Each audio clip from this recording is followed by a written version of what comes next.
planta. Era uma caixa plástica que dobrava tudo assim, naqueles carrinhos de... Isso tem muito nos Estados Unidos. Ela pegou e botou aquilo tudo. Ela disse que em casa fica dobrado, fica chatinho, aí abre assim, tufo de plástico, e um carrinho daquele de carregar coisa de obra, parece de obra, não carrinho de mão, mas com rodinha. Pronto, já entrou. Vocês devem estar ouvindo aqui, hoje nós temos uma presença ilustre. Deixa eu dar uma olhada. Boa noite, amigos. Boa noite aí. Apareceu. Bom, então vamos tratar da teoria do equilíbrio. Vou mexer na arrumação aqui. Pode mexer. Olha, o João Carlos entrou aí. João Carlos, você não viu? Ó? Acho que ele não deve ter visto, não. Olha lá, fala com o João Carlos aí. Oi. Boa noite, João Carlos. Está aqui. Boa noite, Ana Luísa. João Carlos, boa noite. Está cumprimentando. Bom, estou tirando coisa do equilíbrio, a nossa aula sexta, né? Então nós vamos terminar, acho que é 9, se não me engano, faltando pouco. Então vamos lá. Não desejamos ser perturbados com as questões morais da economia política, sem querer se preocupar com as questões morais da economia política. Os brasileiros se apegam à ideia de que o governo é uma espécie de máquina automática, regulada pelo equilíbrio de interesses opostos. Oh, que crença maravilhosa! Essa imagem da política é simplesmente uma transferência da imagem oficial da economia.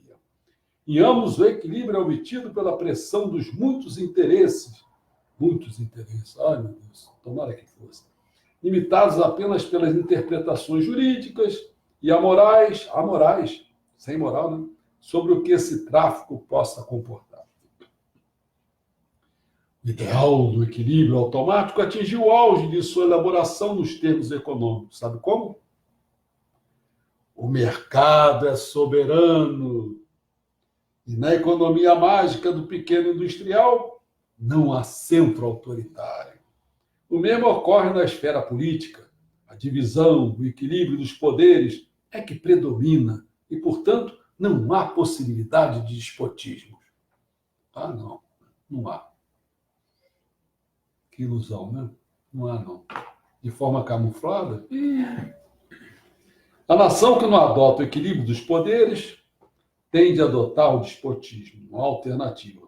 Tal como praticado pelos homens, o equilíbrio ou sistema de controle e compensações se torna, assim, o principal mecanismo pelo qual tanta liberdade política como econômica eram garantidas, e a ausência da tirania assegurada entre as nações soberanas do mundo. Então, dado esse introito, vamos começar a falar o primeiro ponto realmente chamado o equilíbrio automático do poder e seu desaparecimento. O futuro, portanto, parece estar nas mãos dos pequenos homens de negócio e profissionais que controlam o Congresso. Os corretores de imóveis locais, os advogados, empreiteiros e assim por diante.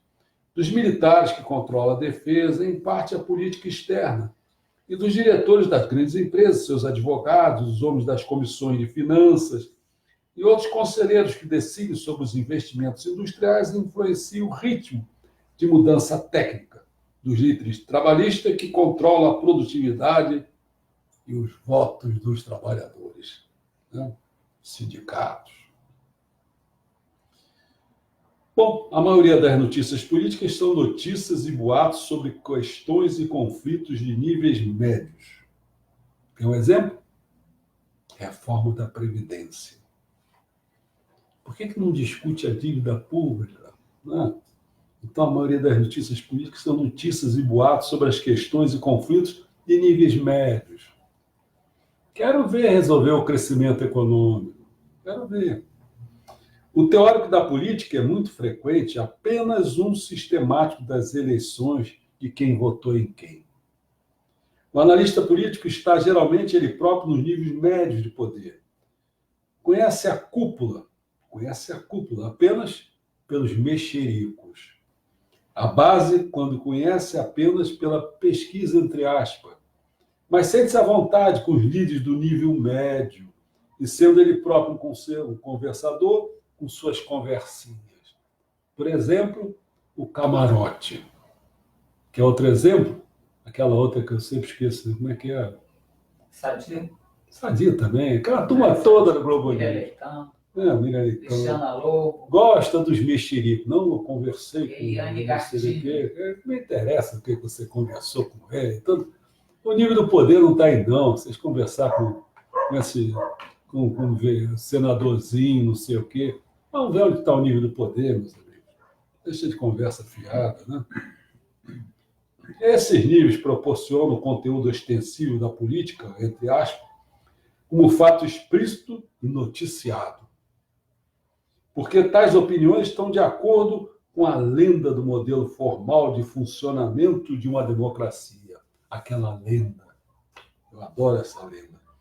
Equilíbrio de poder implica uma igualdade de poder. E esta parece no todo justa e mesmo honrosa. Honrosa. Mas, de fato, que para um homem é equilíbrio honroso, para o outro é desequilíbrio injusto. Isso é que é verdade. Para uma coisa, fica todo honroso, né? Mas para o outro é o desequilíbrio injusto. Os grupos ascendentes, naturalmente, se apressam a proclamar um justo equilíbrio de poder e uma verdadeira harmonia de interesse, pois preferem que seu domínio seja ininterrupto e pacífico. Por isso, os homens de grandes negócios condenam os pequenos líderes trabalhistas como perturbadores da paz e os consideram empecilhos aos interesses universais da colaboração entre o capital e o trabalho. Da mesma forma, nações privilegiadas condenam as mais fracas, em nome do internacionalismo, defendendo com noções morais o que já foi conquistado pela força contra os que nada têm, e que, pretendendo mais tarde a ascensão à igualdade, só podem esperar uma modificação do status quo pela força. Mais ou menos, a dar devidas proporções, para o Bolsonaro, já estavam querendo cobrar ele lá, né? E a gente sabe, né? Porque a Europa já esgotou há muito tempo a questão de comida. Não tem, a comida está aqui. Aí eles começaram a botar as coisas. Eu não sou defensor de Bolsonaro nessa questão de defensivos agrícolas, não sei o que e tal, né? Mas eles também não são pessoas. Você lembra quando a gente andava aí pela Espanha? Uhum. Era tudo deserto, tudo seco, cacete. Pô, cuida do Eles seu já também. estragaram o solo, né, espanhol. Esses agronegócios são terríveis. Os grupos de pressão importantes, especialmente dos negócios rurais e urbanos, foram incorporados ao pessoal em departamentos governamentais, tanto legislativo como executivo, ou se tornaram instrumentos de grupos pequenos e poderosos que, por vezes, incluem os líderes nominais desses grupos maiores, mas frequentemente não. Esses fatos vão além de centralização dos grupos voluntários e a usurpação do poder dos membros apáticos. Usurpação do poder dos membros apáticos por executivos e profissionais. O que mais existe no Brasil são os apáticos.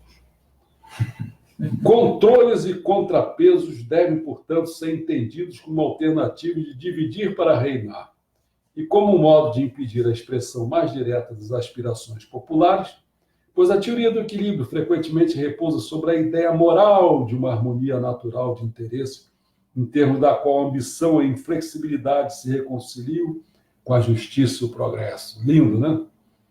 Muito lindo. Uma vez estabelecida a estrutura básica da economia política, enquanto se pôde supor tacidamente que os mercados se expandiriam indefinidamente, a harmonia de interesses pôde servir como ideologia, isso sim, dos grupos dominantes, fazendo com que seus interesses parecessem idênticos aos da comunidade toda. A ideologia dele é a minha também, é muito parecido.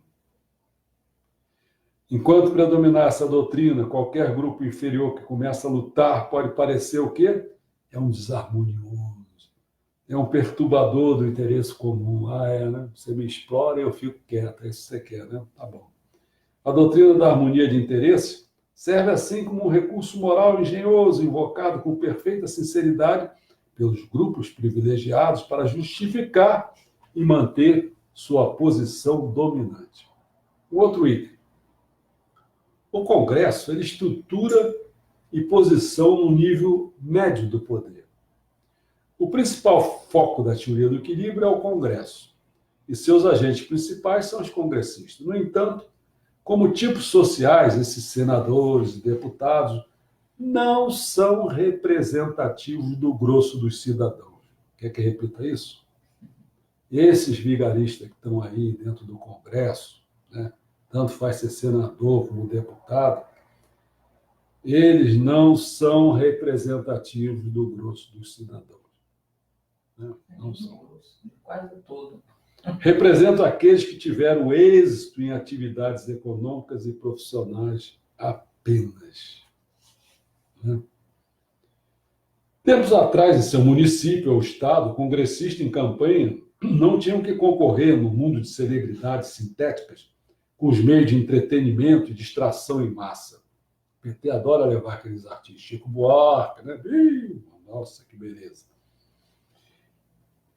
Esperava-se do político um discurso de 1 hora. Quantas vezes eu ia ver o Lacerda discursar, né? Tempo bom. Agora acontece isso. Daqui a pouco bota o Chico Buarque para cantar. Ah, muito bem. A partir daí eu vou conhecer toda a proposta que aquele partido tem. Que maravilha. Né? Ouvindo Chico Buarque cantar. Caetano Veloso.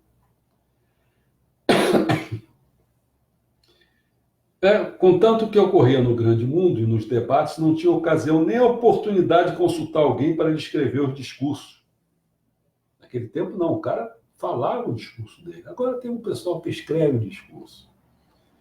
Era, no final das contas, uma das pessoas melhor pagas em sua localidade e não considerava um grande homem. Mas hoje o político depende dos meios de comunicação em massa e o acesso a eles é caro. Por isso que fazer política para se candidatar, não sei o quê, precisa ter dinheiro. Entendeu? E o dinheiro está onde?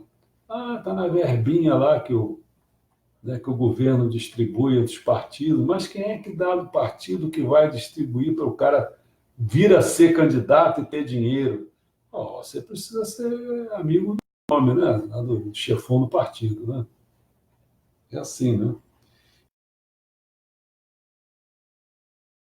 Porra. Parou? Agora tá com essa mania, cara. É sexta-feira hoje. Caiu o quê? Caiu, vamos ver se volta. É o que cai? É o Wi-Fi? Né? É a internet. Aí como é que tá o negócio? Não, tá cheio. Tá cheio? O Wi-Fi tá cheio. Não, digo, mas se eu tô falando... Não, Você não aparece. não aparece? Não aparece. Então não aparece.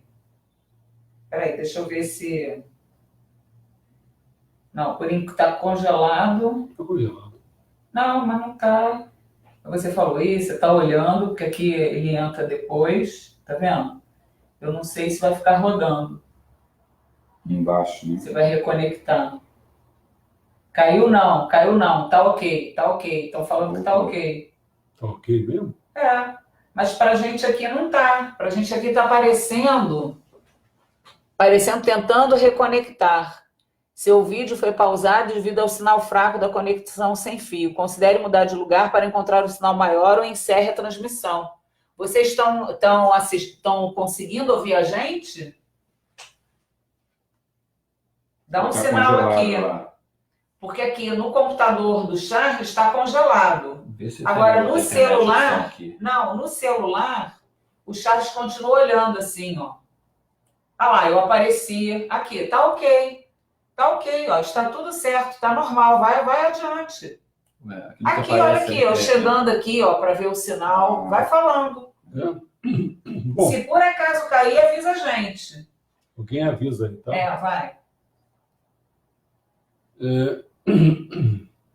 Uma campanha moderna prende o congressista quando não é pessoalmente rico, o congressista, as fontes de contribuições que lhe são necessárias e que habitualmente consideram tais contribuições como um investimento do qual esperam o quê? Recompensa.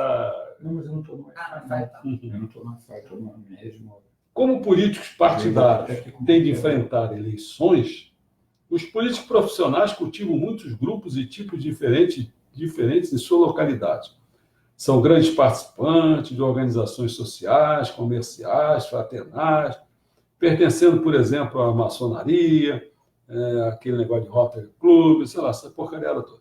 Em seus mandatos, os congressistas têm contato com grupos organizados que os apoiam e aprovo sua atitude em relação aos interesses e programas que defendem. É nessa área municipal que os grupos de aproveitadores que trocam votos por favores agem mais abertamente. Os políticos são cercados pelas exigências e solicitações de tais grupos, grandes e pequenos locais e nacionais, como corretores do poder. Eles têm de fazer concessões no interesse em benefício de outro. E nesse processo acabam com frequência comprometidos sem uma linha política firme. Entenderam? Primeiro tá dando... O pessoal está ouvindo isso aí? Tá tudo, Não? tá normal. É que a situação é a seguinte. Nesse processo... Não, tá Isso. normal. O que acontece? Você pensa, um camarada quer defender um determinado alguma coisa. Tá? Primeira coisa, ele é limitado a algum município, no mínimo, ou estado, dependendo da situação dele. Tudo bem. Se ele quer defender e ganhar aquela coisa, sabe o que acontece? Dependendo da força que ele tem, pode chegar a um nível seguinte, olha, eu vou defender o seu, hein? Mas você depois não defende o meu. Entendeu como é que é? Nesse tipo de barganha, daqui a pouco o outro pode até dizer para você, olha, isso aí, pô, se eu defender isso teu aqui, isso aí vai dificultar lá no meu município, ou no meu estado, entendeu? Então, eu não posso defender isso teu assim integralmente. Você corta esses pedaços aqui. Você entendeu? Essa barganha foi aqui que eu acabei de falando assim. Que no final, né?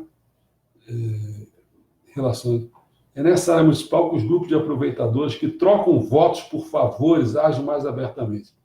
Os políticos são cercados pelas exigências e solicitações de tais grupos, grandes e pequenos, locais e nacionais. Como corretores do poder, eles têm de fazer concessões no interesse em benefício de outro. E nesse processo acabam com frequência comprometidos sem uma linha política firme. E eu esqueci de botar aqui, que não é só a política nacional, não, pode até ser internacional, multinacional. Protegendo os interesses de seu domínio eleitoral, o congressista é atencioso e leal para com seu município ou região soberana.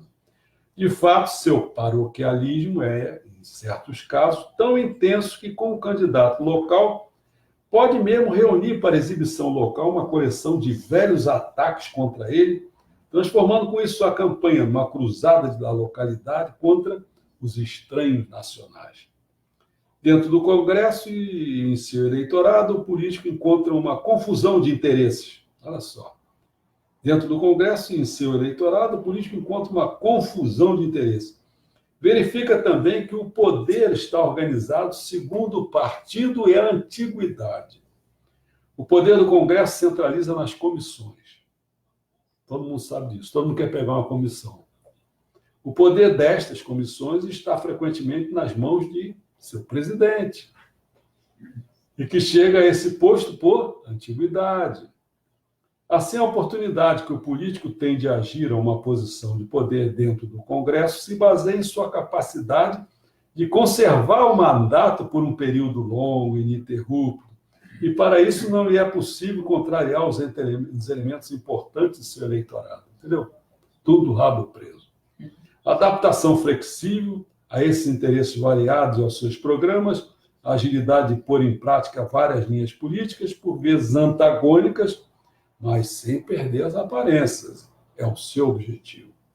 Portanto, por um processo mecânico de seleção, entre aspas, os soldados regulares, medíocres, partidários que por 20 anos ou mais se ancoraram firmemente em suas localidades soberanas, muito provavelmente atingirão e continuarão como centro do poder do Congresso. Mesmo quando o político se torna presidente, hein? Caso de Bolsonaro. Se possível, uma comissão relacionada com os interesses locais de seu distrito não procurará desempenhar o papel de estadista nacional. Quem tem um estadista nacional? Tem aí? Cadê? Me mostra um aí. Vou dar um exemplo. Nós temos 500 e poucos congressistas, não temos? Vamos pensar um pouquinho. Não só esse assim do Congresso. Só deputado. Essa deputada. Ainda tem senador, mais 700. Ainda tem que botar os estados, os municípios. Prefeituras. Será que o prefeito... governadores. Será que vocês me apontariam um estadista nacional? Um só, não quero mais não. O Dória ameaçou, mas já... Olha, não vai dizer que é o Lula, não. Hein? Não, porque... Lula está preso. Não, porque tem muito Tá doente... preso, babaca. Não, tem muito doente mental aí. Esse doente mental não fica aqui dizendo que é o Lula, não. Não, aqui no grupo não tem, não. Não tem, não. Bom, Tem ninguém ligado aqui no doente mental, não. mesmo quando o político se torna presidente, né, se possível. Então, não obstante, os presidentes das principais comissões são a elite dos membros do Congresso. Em suas mãos estão os poderes chaves, tanto de legislar como de investigar. Podem provocar, pressionar, obstar ou confundir a legislação, até confundir. São adeptos dos subterfúgios e dos empecilhos. Podem bloquear um projeto no executivo, de modo que este jamais chegará ao plenário para debate, muito menos para votação. E pode dizer ao presidente que conquistará ou não conquistará, e a aprovação do povo em suas zonas eleitorais, dos colegas sob sua influência no Congresso. Meus amigos, quem são o presidente e o vice-presidente do nosso país hoje? Vou dizer os nomes deles. César Maia e o Davi Alcolumbre. São os presidentes e o vice-presidente do país. Não é o Bolsonaro nem o Mourão, não. Que ponto, hein? O Maia, Rodrigo Maia, não teve nem voto para ele se eleger. Ele só se elegeu às custas, né, dos acordos entre eles, daquelas coisas todas. É assim que se elegeu. São uns porcaria mesmo. Não tem voto nenhum. Né? Hoje, centenas de leis são examinadas em cada sessão. E como seria impossível para os congressistas ler mesmo todas elas? Ou um décimo. Passaram a confiar a quem? Nas comissões que relatam tais projetos. O debate é reduzido. O debate quase não existe. Quantas vezes você vai ver aquela lá na Câmara de Deputados, senador, sabe que o cara está discussando, sabe para quem? Para as paredes, não tem ninguém ouvindo ele, cara. É ridículo isso, né? O debate é reduzido. E o que por acaso ocorre se faz perante uma casa vazia. Os discursos são feitos principalmente para a localidade do deputado. E muitos não chegam a ser pronunciados. Sabe, não chega a ser pronunciado no Congresso, o cara nem se importa, mas simplesmente ele entrega à mesa o discurso dele, que muitas vezes não foi feito por ele, e aí inclui em ata. Então, pronto, ele já fez alguma coisa, entendeu? Enquanto a legislação passa pela linha de montagem, os congressistas estão ocupados seus escritórios, administrando um pequeno corpo de funcionários que executam encomendas dos leitores e preparam circulares e cartas a eles endereçadas. Nas campanhas dos políticos profissionais, os problemas nacionais mais prementes não são debatidos, e sim as questões locais, apresentadas de forma maravilhosamente concebidas. Nas eleições parlamentares, por exemplo, nenhuma questão nacional geralmente é claramente apresentada, nem os assuntos locais postos em relações com ela. Os slogans e ataques pessoais ao caráter, defeitos de personalidade, contra-ataque. Quer dizer, então se vive o quê? Nessa guerra. Um fala mal do outro, o outro fala mal dele, então fica essa vida toda, né? E a suspeita foi para lá, foi tudo que o eleitorado pôde ver e ouvir. Como sempre, muitos não prestaram qualquer atenção ao barulho. Cada candidato tentou difamar seu adversário, que por sua vez tentou difamá-lo também. Os candidatos ofendidos pareciam fazer de si mesmo os assuntos de debate. Eles passaram a ser o assunto de debate. Não, me senti ofendido. Azar o seu, cara. Qual que é que você está querendo falar para a nação? Né? Os candidatos sofreram debate. Sobre esse aspecto, todos eles perderam praticamente. O eleitorado não viu qualquer questão em debate, também ele perdeu, embora sem saber. Como parte da melancólica trivialização da vida pública, a campanha política prontamente distrai a atenção do possível debate sobre a política nacional. Não há partidos nacionais a que pertencem os políticos profissionais, que pelo debate focalizam as questões nacionais com clareza, responsabilidade, permanência. Por definição, o político profissional é um partidário. E, não obstante, os partidos políticos não são organizações nacionalmente centralizadas.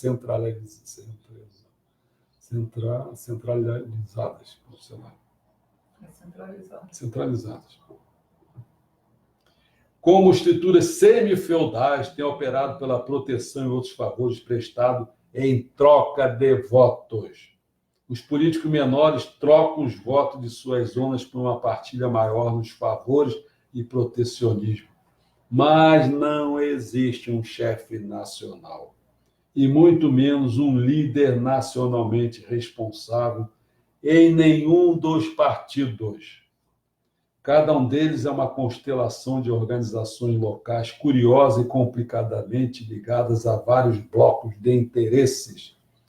Os comitês nacionais de cada um dos principais partidos consistem principalmente de nulidades políticas, pois já que os partidos são coalizões de organizações locais e estaduais, cada um deles demonstra a unidade nacional que, por acaso, tem apenas uma vez em cada 4 anos, nas eleições presidenciais. Portanto, vocês notam só, quando tem um pouquinho de política nacional, e por isso que a maioria só se interessa por isso, é nas eleições presidenciais. O restante é uma vergonha. Uma vergonha. Na base, nos níveis médios, os principais partidos são fortes, ditatoriais mesmo, mas no nível de base e no nível médios. Mas na cúpula são muito fracos. Somente o presidente e o vice-presidente, cujo eleitorado é nacional, proporcionam pelos seus atos e nomeações a unidade nacional partidária que, por acaso, exista. As diferenças entre os partidos no que se relaciona com os assuntos nacionais são muito reduzidas e se confundem. Cada um deles parece ter 27 partidos. Um para cada estado. Olha que coisa boa. Cadê o nacional aí? Assim, o político profissional, como membro do Congresso e empenhado numa campanha, não se ocupa das linhas nacionais partidárias, quando estas existem. Não está sujeito. Sabe quem é muito isso? Se ofenda não, mas se ofenda não, bichinho. É político do Nordeste. Pô. Aquilo ali só pensa neles, cara. Né? Naquela nordestina lá. Por isso que é assim, vota em Lula, vota no Lula. Né? Você vê lá que tudo é petista lá, tudo interessado. O Nordeste é muito pior. Fala apenas em nome de sua localidade, só lhe interessam as questões nacionais na medida em que atinge sua localidade, os interesses efetivamente organizados ali, as possibilidades de reeleição, só penso nisso. Essa é a principal razão pela qual falar de questões nacionais, seu vocabulário político não passa de retórica oca, vazia. Arraigado em sua localidade soberana, o político profissional não está na cúpula do poder político nacional. Pertence ao nível médio e para este vive. Um outro ponto, a abdicação do Congresso. Uma proporção cada vez maior das questões fundamentais não é submetida à decisão do Congresso ou de suas comissões mais poderosas e muito menos ao debate perante o eleitorado nas campanhas. Nada disso. Quando assuntos fundamentais são submetidos à discussão no Congresso, o mais provável é que sejam estruturados de forma a limitar a sua consideração e mesmo acabar no impasse, ao invés de serem solucionados. Entendeu? Não solucionam nada, fica naquele impasse. Você vê a questão da reforma da Previdência, quanto tempo demora isso, cara? Quanto tempo, cara?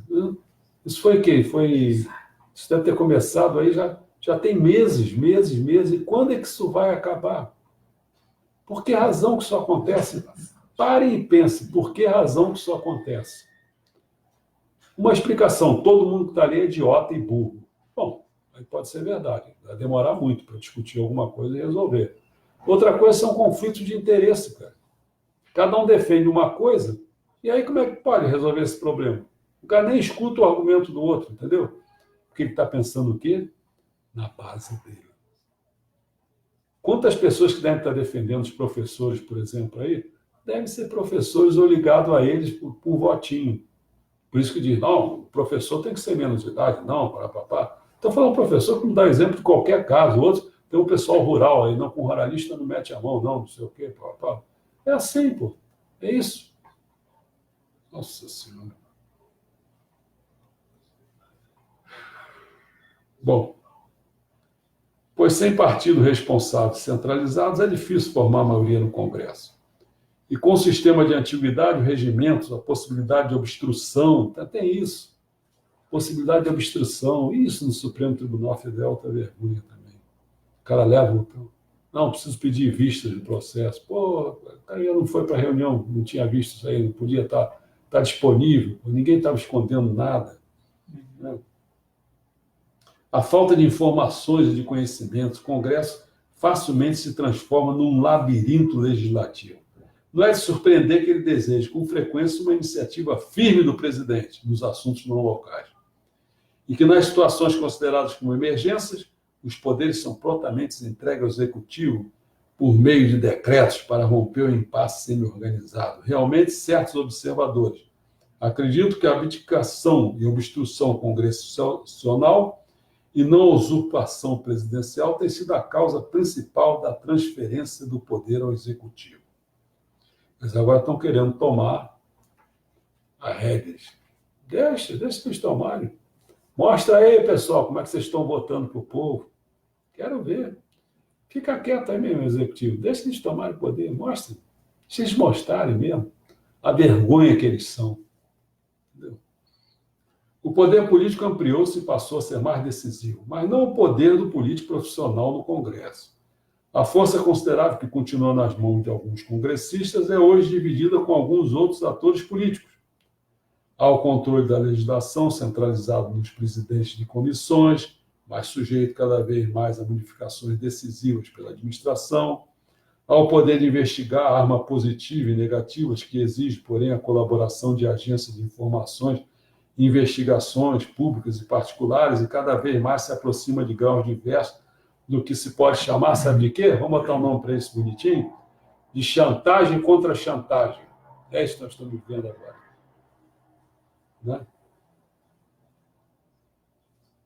Chantagem contra chantagem, isso mesmo. Bom, as classes e o poder político. A sociedade era de classe média, e nela floresciam numerosas organizações pequenas e de poder relativamente igual. Dentro dessa sociedade em equilíbrio havia uma economia, na qual o pequeno empreendedor era o centro, uma política na qual a divisão formal da autoridade era um fato, e uma economia política onde as ordens políticas e econômicas eram totalmente independentes. Se por vezes não era um mundo de pequenos empreendedores, pelo menos era sempre um mundo no qual eles tinham um papel ponderável no equilíbrio do poder. Mas a sociedade que hoje vivemos consiste de uma economia na qual os pequenos empreendedores foram substituídos nas áreas-chave por um punhado de empresas centralizadas. Vamos ver alguns pontos aqui. Né? Um ponto que, pensar assim, a classe média, independentemente, tornou-se política e economicamente dependente da máquina estatal. Sabe-se, por exemplo, que o grupo de politiqueiros de maior êxito é o Bloco Agrícola. Olha o que ele tem lá no Congresso. De fato, vem tendo êxito há tanto tempo que é difícil vê-lo como força independente, né? Agindo sobre os vários órgãos do governo. Ideologicamente, devido à exploração dos mitos sobre a agricultura, como estilo de vida, grandes fazendeiros comerciais, membros de uma indústria são aceitos como participantes de interesses nacionais que deveriam ser atendidos através de políticas muito especiais. Por que eles têm que ser atendidos por políticas muito especiais? Quem disse isso? Por que não é com interesse com qualquer outro? Não é? Tal política é da paridade, que sustenta dever o governo garantir esse setor da iniciativa privada, o nível de preço para seus produtos, e possibilite aos fazendeiros comerciais desfrutar poder aquisitivo. Fazendeiros bem situados, principais beneficiários do sistema de subsídios, são homens de negócio e, portanto, pensam em si. O roceiro, ele foi substituído pelos homens de negócio rural.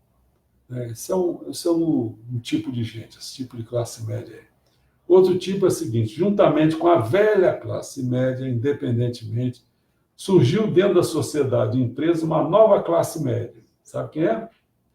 São aqueles dependentes de empregados de colarinho branco. Outro tipo de gente. De modo geral, nas duas últimas gerações, em proporção às classes médias como um todo, a classe média antiga declinou de 83% para 44%. E a nova classe média, essa do colarinho branco, passou de 15% para 56%. Vamos pensar na questão do sindicato? É um bloco independente das empresas do Estado, mas funcionando sobre e contra eles. Depois de se tornar independente do sistema governamental, porém os sindicatos sofreram um declínio de poder rápido e hoje têm pouca influência nas grandes decisões nacionais. Não tem atualmente líderes trabalhistas que possam influir ponderavelmente nas decisões de importância tomadas pelos políticos não profissionais encarregados do governo ostensivo. Visto de um ângulo especial, os sindicatos se transformaram em organizações que selecionam e formam líderes que, quando obtêm êxito, entram e saem do governo, tal como os diretores de empresa e políticos de ambos os partidos fazem, em meio da elite do poder nacional. Pois uma das funções dos sindicatos, como os movimentos sociais e os partidos políticos, é tentar contribuir para a formação desse diretório.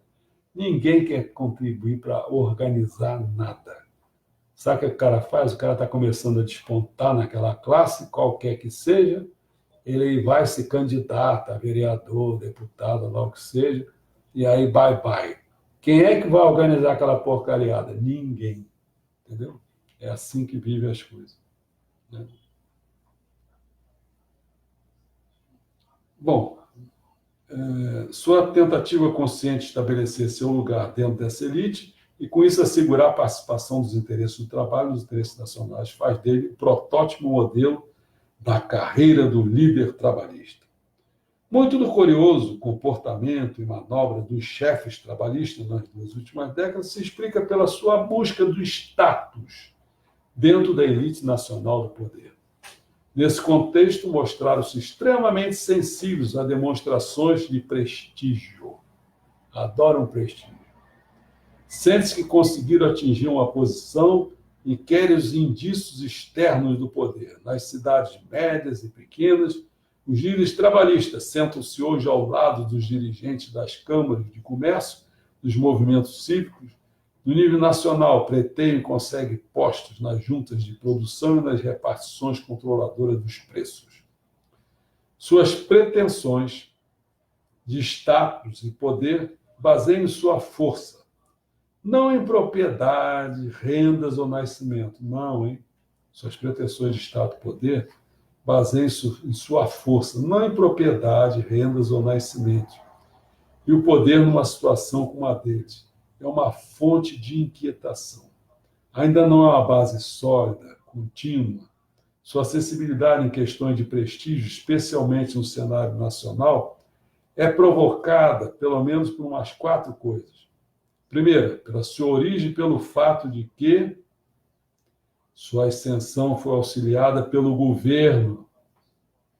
Sua ascensão foi auxiliada pelo governo. Sabe quem auxiliou o Lula? Foi o Goberi.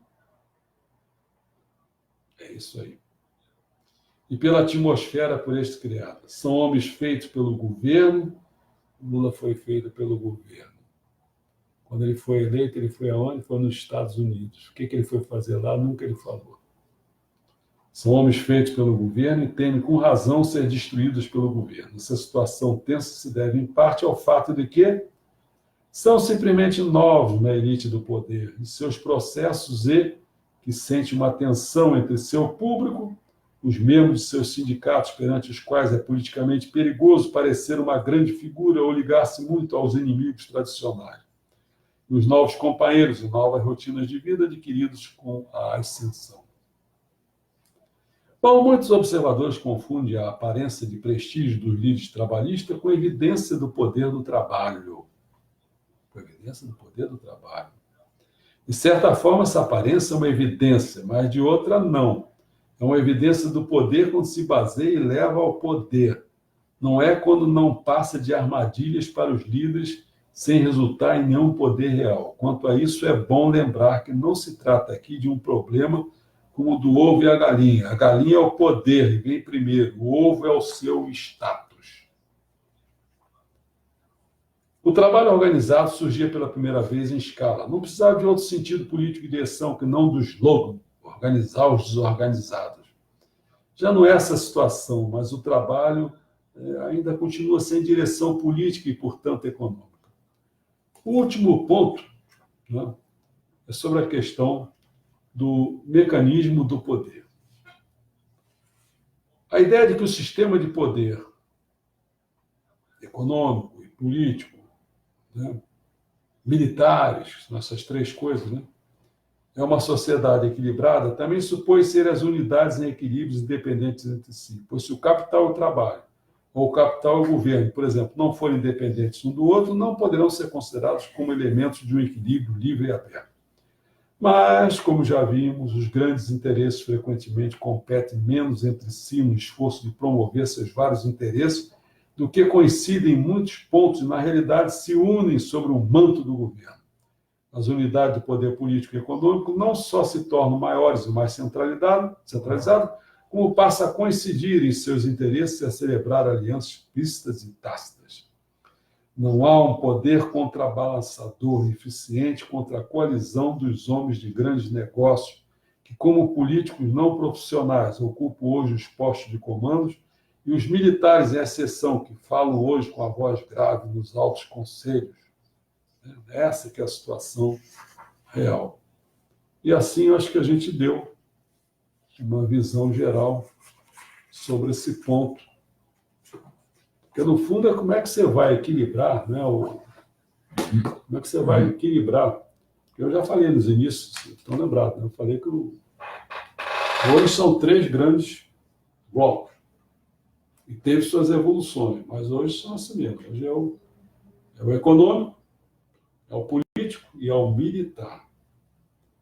Então, a pior situação é quando os três se unem, e todos os três contra o povo. Aí nós estamos lascados.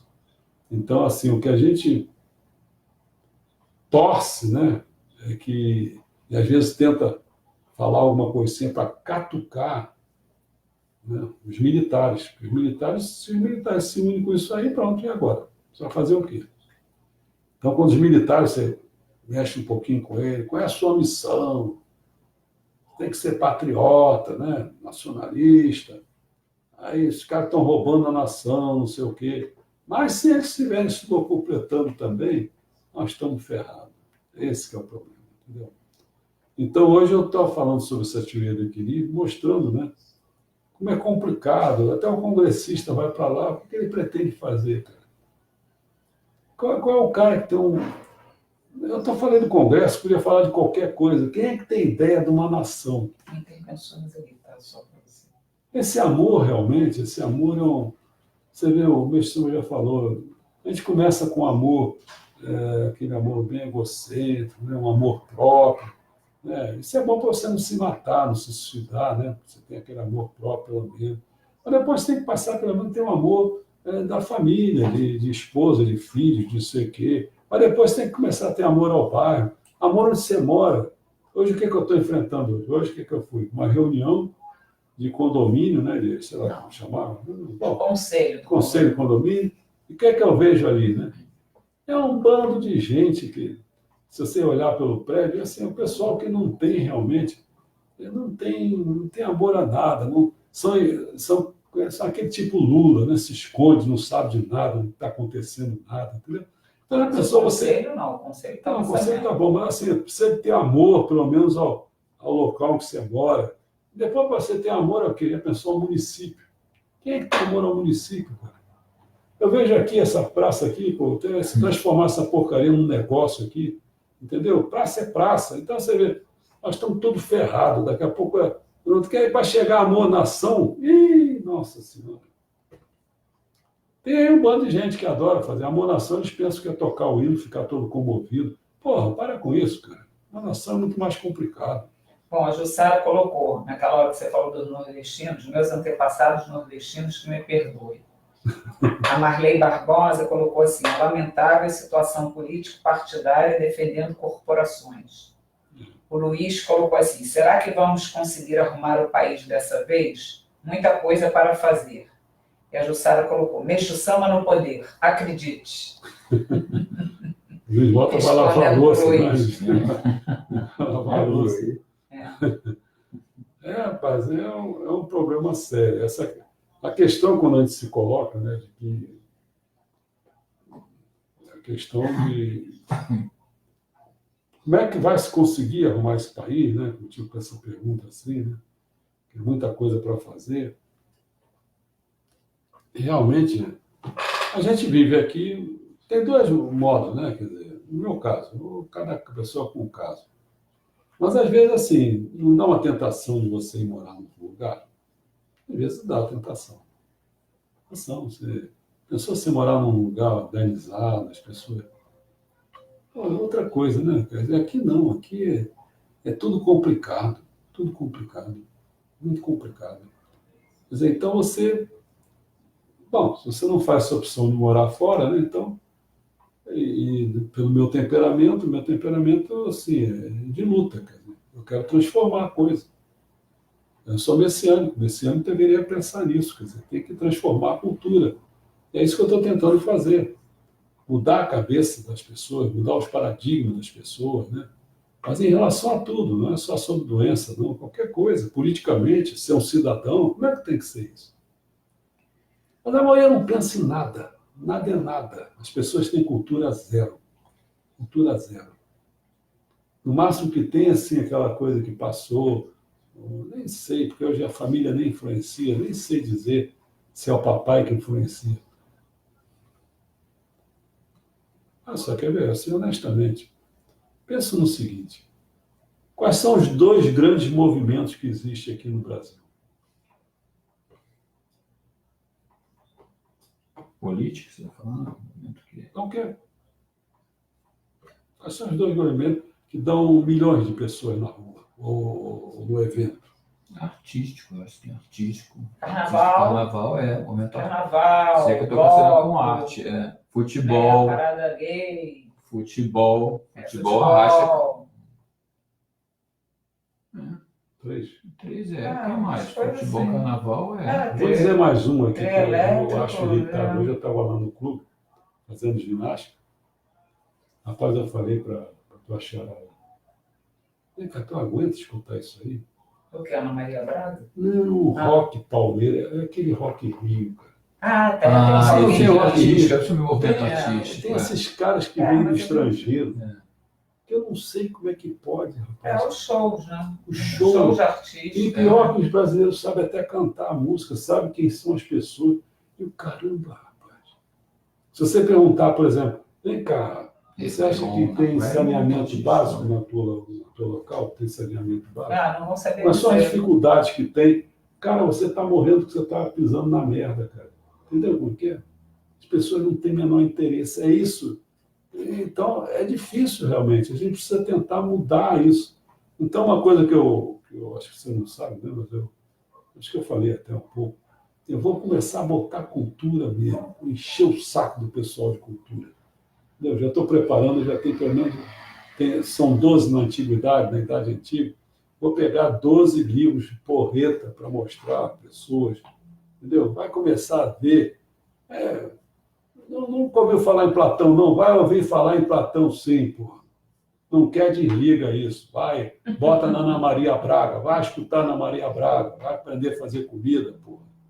Entendeu como é? É uma encheção de saco. Olha o povo brasileiro atrasado, desgraçado. Entendeu? Não é possível. Então a gente tem que fazer alguma coisa. Então vamos começar por aí. E vamos botar a qualquer hora o site do João. Só estou ameaçando, porque o João está em dúvida se joga o nome logo no site, para o pessoal começar a ver. Entendeu? Começar a botar mesmo esse site. Mas só site para quem quer entrar no negócio. Quem não quer, pô. Vai ver Ana Maria Braga, pô. Porra. Tiação de saco. Bom, acho que ninguém tem mais perguntas. Né? Só colocar pro pessoal que assim, isso que aconteceu hoje já aconteceu de outras vezes. E você desligou achando que a internet estava caindo e a internet no fundo não caiu. Só fica a gente fica com um aviso aqui que está tentando reconectar e tal. Só que eu não sei se no vídeo isso daí vai ficar aparecendo na tua tela. Isso até bem. Eu quero saber se vai aparecer o que eu falei. Não, aqui vai aparecer tudo. Eu e o Luiz acompanhamos a transmissão no nosso celular, aqui do teu lado, e está acompanhando tudo. A gente saiu do Wi-Fi e acompanhou pelo dado móvel. Pessoal, amanhã não esqueça, hein? Nós vamos continuar aquela evolução de Deus. Hein? O negócio, o bicho está pegando. A Nilma entrou agora. Agora vamos entrar, se não me engano, acho que é da monolatria para o monoteísmo. É isso? Acho que é isso. Nós estamos vindo assim. Não sei se você está pegando a ideia, né? Evolução de Deus, a gente começou desde a religião daquelas bem primitivas de caçadores e coletores, né? Depois nós passamos para o xamanismo, o xamã, aquelas coisas ali de tribo, de selvageria. Depois a gente foi para a chefia, depois a gente entrou para os deuses dos estados, né? Grécia, né? Depois aí começamos com o politeísmo, depois do politeísmo fomos para a monolatria, da monolatria agora vamos para o monoteísmo. Eu acho que é isso, não me engano, já fui, tá certo? Vamos para... Nem sei se a gente já vai entrar amanhã nas religiões abraâmicas. Então vai começar a entrar no cristianismo. Jussara colocou, o cemitério está atento, não estou entendendo nada. Não, o cemitério é isso aqui, você não sabe. Não. É mesmo, agora. Eu que voei, Jussara. Eu botei esse apelido de cemitério, porque você fala e ninguém fala nada. O cemitério está bombando hoje, está cheio de... Saiu todo mundo das tumbas, pô. Mas não são os escravos das tumbas, não. São os libertos das tumbas. O Pedro Luiz, que entrou, falou, eu dei um oi para ele, sou messiânico de Campo Grande, Rio de Janeiro. Ótimo. Pô. Salve Campo Grande. Pelo menos eu acho que, Pedro Luiz, você deve ser o único cara de Campo Grande que lê alguma coisa, pô. Fico orgulhoso. Pô, na minha terra aqui ninguém lê nada, pô, ninguém lê nada. Ninguém lê nada, ninguém sabe de nada. Se você perguntar, pô, você acha que... Eu nem sei te dizer, cara. Eu acho que o cara, se não me engano, eu acho que é capaz disso. Tem gente aí que pensa que o presidente da República é o Juscelino Kubitschek, é o Getúlio Vargas, entendeu? É o Lula. É o Lula. Porra, acorda, Getúlio Vargas já morreu, suicidou, cara. Porra, que merda. Tá bom. Vamos lá, gente. Então, boa noite. Até amanhã, 7 horas da manhã. 7 horas da noite.